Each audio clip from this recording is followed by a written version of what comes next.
उसके अगर 85% सीट्स, अगर मैं जीएमसीज की बात करूं, अगर आप उनमें एडमिशन लेना चाहते हैं तो आपके पास डोमिसाइल सर्टिफिकेट होना चाहिए।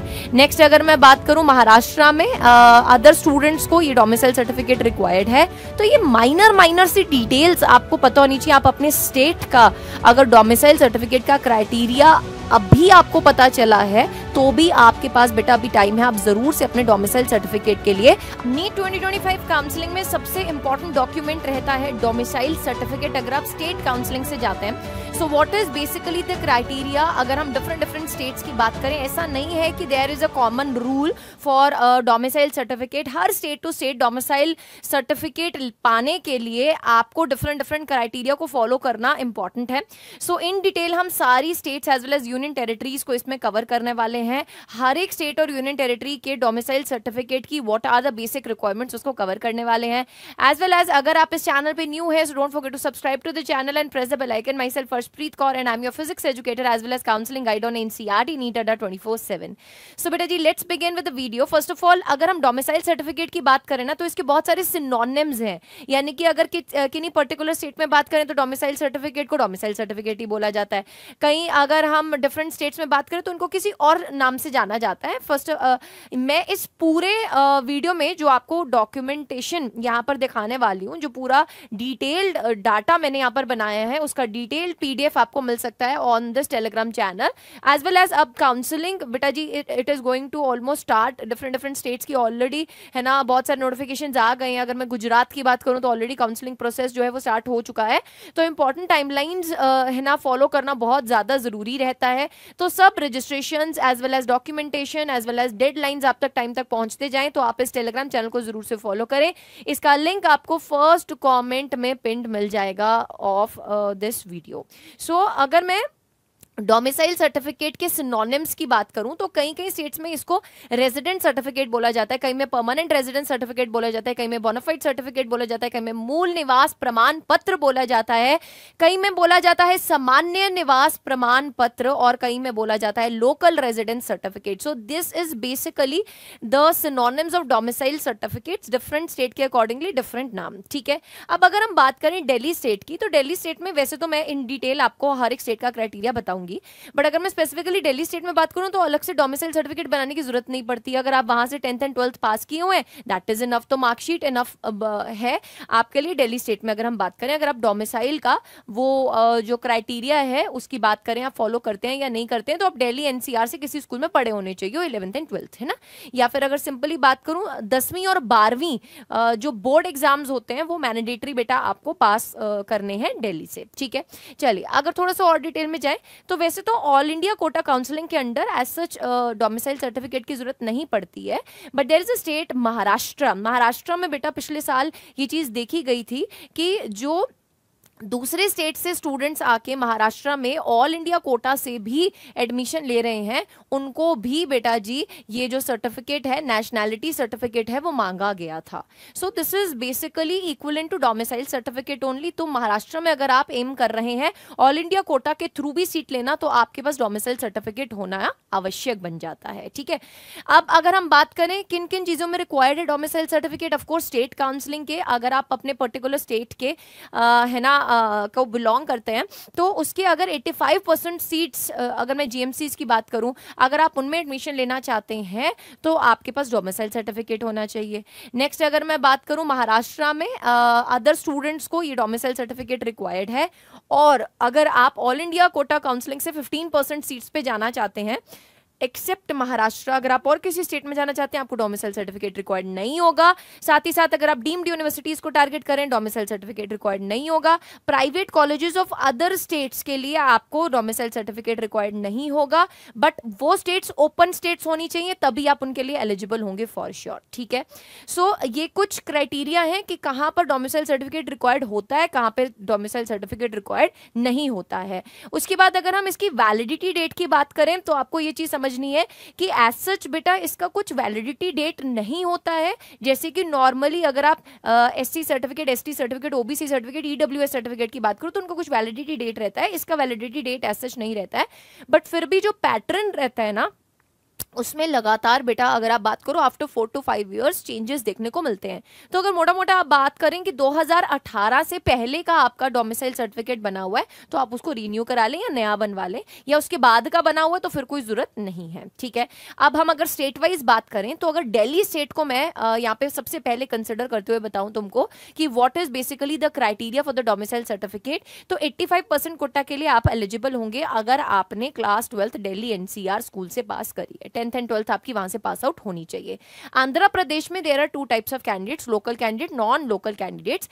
अगर लोकल कैंडिडेट्स की बात करूं तो वो 15% अनरिजर्व्ड सीट्स के लिए भी एप्लीकेबल है और 85% लोकल सीट्स के लिए भी एप्लीकेबल है। बट जो नॉन लोकल कैंडिडेट्स हैं वो सिर्फ और सिर्फ 15% सीट्स के लिए एप्लीकेबल है बेटा, 85% के लिए वो एप्लीकेबल नहीं होंगे, ठीक है। मतलब वो उसके लिए अप्लाई नहीं कर सकते। अब डेजिग्नेटेड बाय डीएम और एसडीएम होना चाहिए, father's name, address, residency, duration, declaration, ठीक है बेटा जी। अब स्टैंप जो होनी चाहिए वो ऑथराइज्ड सिग्नेटरी के द्वारा लगी होनी चाहिए, ऐसा नहीं है कि खुद ही सेल्फ डिक्लेरेशन कर दो उसको, ऐसा नहीं चलेगा, ठीक है।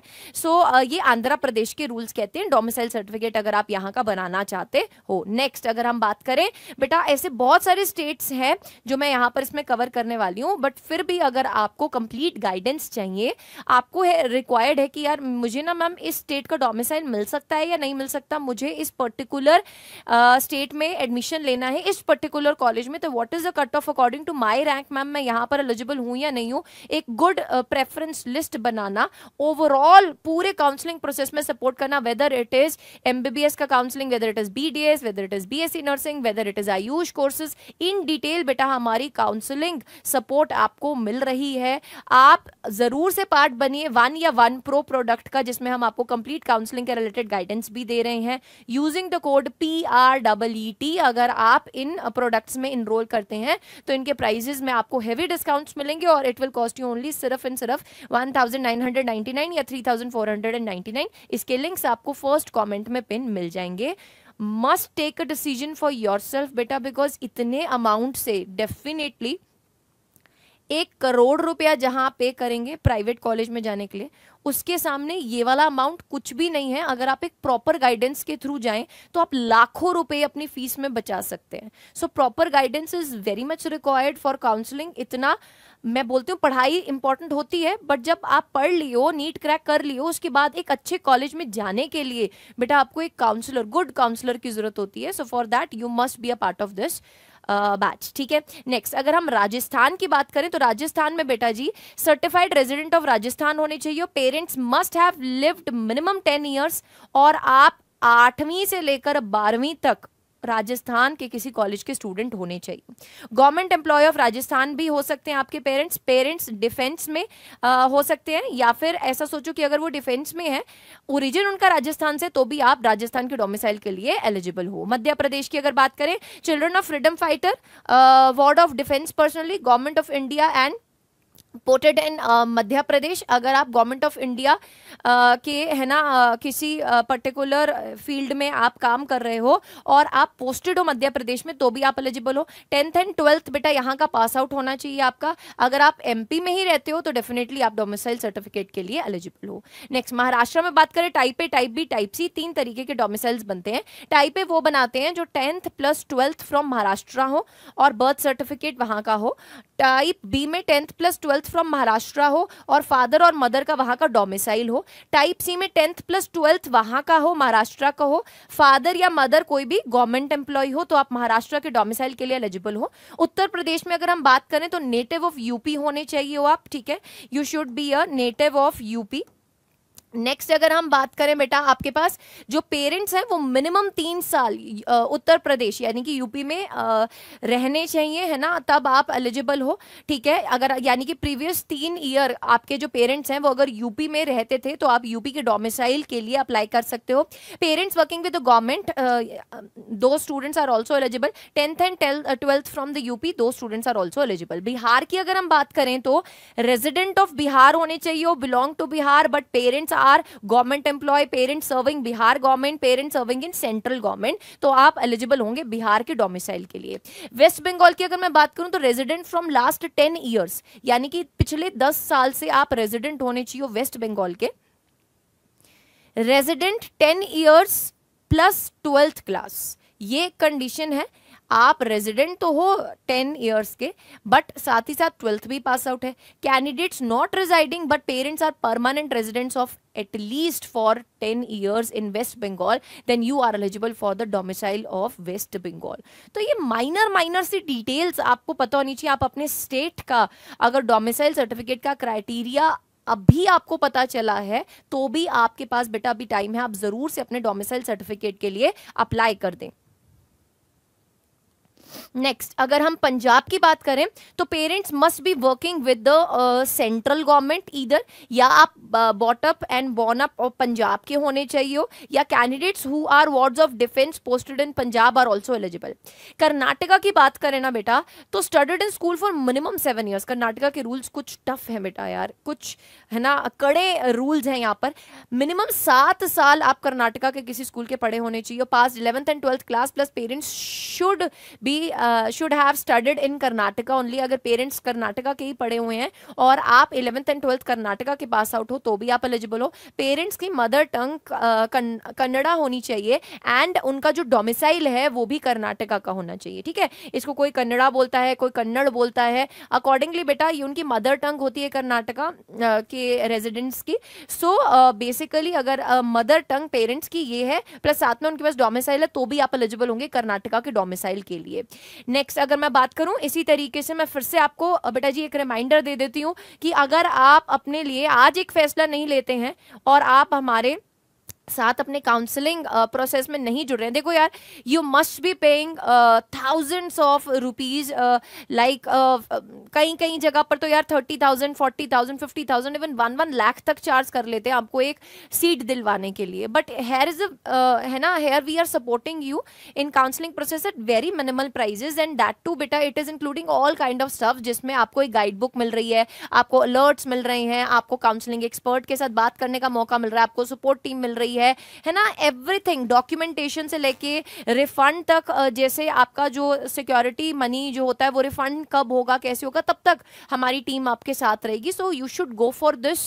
इसके लिंक्स आपको इस वीडियो के comment section first pin comment में मिल जाएंगे and using the code PREET आप इसमें एनरोल भी कर सकते हैं विद मैक्सिमम डिस्काउंट्स, राइट। अब आगे हम बात करें उड़ीसा की एंड हरियाणा की, तो बेटा उड़ीसा में पेरेंट्स परमानेंट नेटिव्स होने चाहिए और children of all Indian civil services officer, है ना। अगर आप all Indian civil service officer के बच्चे हैं तब भी आप उड़ीसा के डोमिसाइल के लिए एलिजिबल हैं। Class 10th and 12th pass out होनी चाहिए उड़ीसा से, ठीक है।